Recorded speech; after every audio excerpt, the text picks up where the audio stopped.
اللہ پر بھروسہ رکھنا ہے، اللہ پر یقین رکھنا ہے، اور وہ رب کیسے عطا فرماتا ہے، سبحان اللہ۔ ایک اور ایمان افروز واقعہ سنیں، پھر میں آپ کو ایک کمال کی آیت سناؤں گا۔ ہوا کیا، ایک بزرگ تھے حضرت حاتم اسم، بہت بڑا نام ہے، ٹھیک ہے۔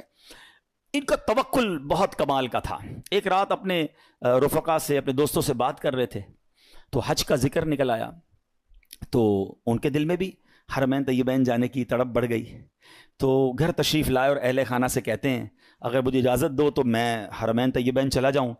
تو بیوی بچوں نے کہا کہ ہمارے پاس تو پیسے ہی نہیں ہیں، فاقے چل رہے ہیں، اور آپ مکہ مدینے جانے کی بات کر رہے ہیں، اور آپ چلے گئے تو ہمارا پیچھے کیا حال ہوگا؟ ہیں بھروسہ اللہ پر نہیں ہے، اسباب پر، چیزوں پر۔ تو وہ ایک چھوٹی بچی تھی، وہ کیا کہتی ہے، اگر تم لوگ اجازت دے دو تمہارا کیا جائے گا، یہ جہاں جانا چاہتے جانے دو، یہ رزق دینے والے تھوڑی ہیں، کہتے یہ رازق تھوڑی ہیں، رزق ملنے کا وسیلہ ہیں۔ جب گھر کے دیگر افراد نے بچی کا توکل دیکھا تو کہتے بچی ٹھیک تو کہہ رہی ہے، اللہ کے گھر ہی جا رہے ہیں، آپ چلے جائیں۔ حضرت کو اجازت دے دی گھر والوں نے، آپ حج پر روانہ ہو گئے۔ اب صبح ہوئی تو آپ کی جیسے ہی حج کی خبر پھیلی تو آپ کے پڑوسی آ گئے، کہا یہ آپ نے کیا کیا؟ اس بچی کو برا بھلا کہنے لگے کہ آپ کو اجازت نہیں دینی چاہیے تھی، آپ کے ابو چلے گئے، آپ کے کھانے پینے کے مسائل ہیں۔ اچھا پہلے ایسا تو نہیں تھا کہ 15-20 دن 40 دن کا حج تھا، کئی مہینوں کا ٹریول ہوتا تھا، جاتے تھے آتے تھے، آلموسٹ 4 to 6 month، ہو سکتا ہے سال کا سفر ہو۔ تو اب بچی کو یہ کہنے لگے کہ تمہیں اجازت نہیں دینی چاہیے تھی۔ آئے ہائے، جب اس بچی نے یہ سنا نا تو آسمان کی طرف سر اٹھایا اور کہنے لگی کہ اے میرے مالک، اب مجھے ان لوگوں کے سامنے رسوا نہ کرنا، تیرے بھروسے میں نے کہا تھا، اب تو نے رسوا نہیں کرنا۔ اچھا ہوا یہ کہ اس شہر کا جو حاکم تھا، جو سمجھ لیں بادشاہ تھا یا گورنر کہہ لیں، وہ شہر کے گشت پر نکلا اور ٹریول کرتے کرتے اسے پیاس لگی، تو اسی حضرت حاتم اسم کے گھر کے دروازے پر آ کر دروازہ بجایا جاتا ہے، کہا گورنر صاحب آئیں ذرا پانی پلا دیں، پیاس لگی ہے۔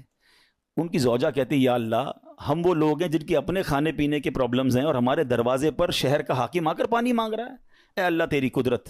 پانی پلایا تو کسی پڑوسی نے آ کر کہا کہ یہ بڑے غریب لوگ ہیں، اور ان کے والد صاحب حج پہ چلے گئے ہیں، حضرت حاتم اسم ہیں، اور ان کے گھر میں تو فاقے چل رہے ہیں۔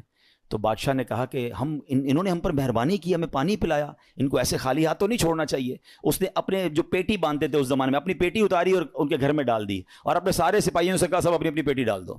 سب نے پیٹی کھولی اور ڈال دی۔ بعد میں وہ پیٹی کے بدلے پیسے آئے اور وہ مالدار ہو گئے، اتنے پیسے ہو گئے، سبحان اللہ۔